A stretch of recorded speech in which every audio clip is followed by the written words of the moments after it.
Le triptyque L'étang rassemblé, il a commencé en 2017 par Mécanique Panorama.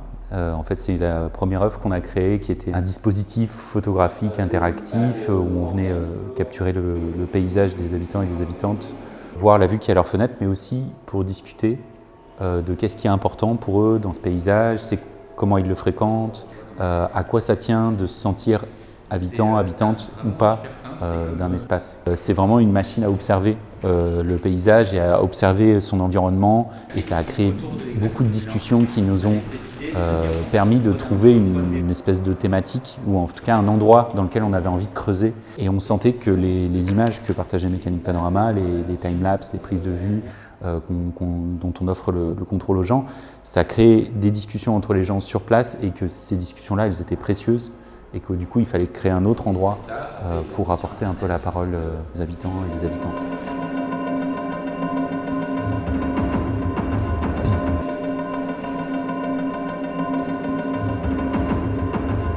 Mille, c'est la deuxième œuvre du triptyque. Elle est née parce qu'il y avait Mécanique Panorama qui avait existé. On avait des histoires que les gens nous avaient rapportées, et ces histoires, c'est vraiment des liens qui relient un habitant ou une habitante à sa ville. Et donc ce lien, c'est un peu un fil. On est parti sur la métaphore du fil, de se dire, bah voilà, c'est ce qui me relie à la ville.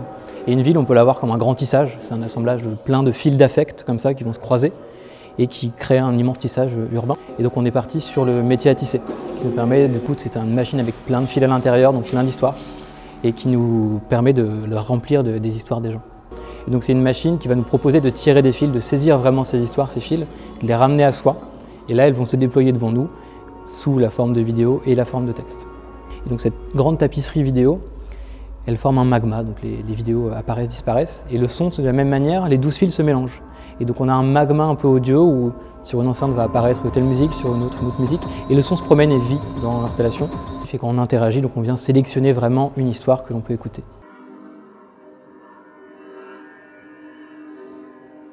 Moi, j'habite à la lisière de la friche. On dit que quand le quartier a été démonté, tout est resté comme ça, à moitié fait, ça et là, de la terre où poussent les herbes folles et mauvaises. Géofiction, il y a vraiment un bout de déclencheur qui est pendant la période du Covid, pendant cette espèce de moment où en fait il y a un peu le monde qui est paralysé, on est dans le premier confinement, il y a un peu une espèce de rupture entre notre quotidien d'avant et le quotidien dans lequel on vit. Donc c'est là où on a eu envie d'inventer Géofiction pour proposer aux gens d'inventer des fictions de l'avenir de leur territoire. On dit que quand le quartier a été démonté, ils n'ont pas réussi à les retirer. C'est une légende. Chronique des géofictions, en fait, donc avec Arnaud, on a d'abord travaillé un protocole ensemble, un jeu de société, un jeu de cartes, qui permet aux personnes d'inventer des fictions dans un avenir qui n'est pas daté, donc un avenir plus ou moins lointain, et on éveille comme ça l'imaginaire ensemble. Prenez un lieu de votre quotidien, que vous fréquentez tous les jours, que vous voyez même plus tellement vous êtes imbibé de ce lieu-là. Et maintenant, on va le prendre et on va le projeter dans le futur. Mais c'est pas un futur qui est celui de la science-fiction traditionnelle. En fait, c'est vraiment plutôt c'est vraiment du futur du quotidien. Ça fait quoi, par exemple, si une boulangerie qui vend du pain, tout à coup, on peut aussi venir louer un disque pour l'écouter en fait ensemble. Et puis après, si tout à coup, dans ce lieu-là, on peut également venir faire la sieste et écouter des disques en mangeant une brioche, enfin. Donc c'est des toutes petites choses comme ça qui se modifient. De nombreuses activités jusqu'au soir où nous avons dansé sous un ciel. Donc là, c'est un objet qui ressemble à un disque vinyle, à une grande table en bois, avec un bras mécanique sur le côté, avec lequel on peut interagir. C'est une carte du territoire, donc là en l'occurrence Mélan, sur laquelle tu as en fait les différents lieux qui ont été investigués par les habitantes et les habitants. Donc il y a eu un gros travail de son, donc un travail d'archives. Gaël et Arnaud sont allés dans la ville pour capter des choses, capter des ambiances de Mélan.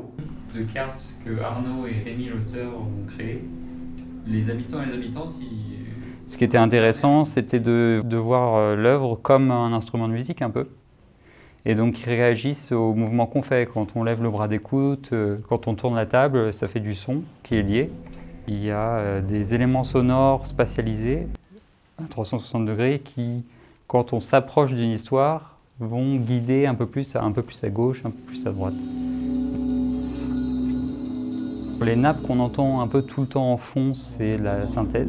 Quand on fait tourner la table, qu'on fait apparaître la base donne un contexte mélodique qui se marie avec les nappes et qui du coup crée toute une évolution harmonique et qui fait qu'il y a un intérêt dans la musique, que la musique va quelque part. Quand on fait rien, la musique va nulle part. Et quand on fait quelque chose, la musique va quelque part. Mais chaque note est légèrement décalée avec en fait ce qu'on écouterait normalement. Et pour moi, c'était une manière aussi de représenter le fait que les fictions soient vraiment ancrées dans le réel et en même temps, c'est des fictions. Elles sont un peu à côté, un peu dans le futur. Je voulais quelque chose qui soit familier, mais légèrement étonnant. Je ne sais pas si ça marche au final, mais c'est l'espoir que j'avais, que ça soit légèrement inhabituel tout en étant familier. C'est des œuvres qui se créent avec la contribution en fait, d'habitants et d'habitantes d'un territoire. C'est-à-dire qu'en fait, ces machines, elles sont vides, elles sont creuses. En fait, c'est le fait de les installer quelque part qui les remplit de quelque chose. C'est des œuvres qu'on peut partager avec tout le monde et qui justement ont cet intérêt de pouvoir permettre de rentrer comme ça à l'intérieur d'un territoire alors qu'on ne l'habite pas.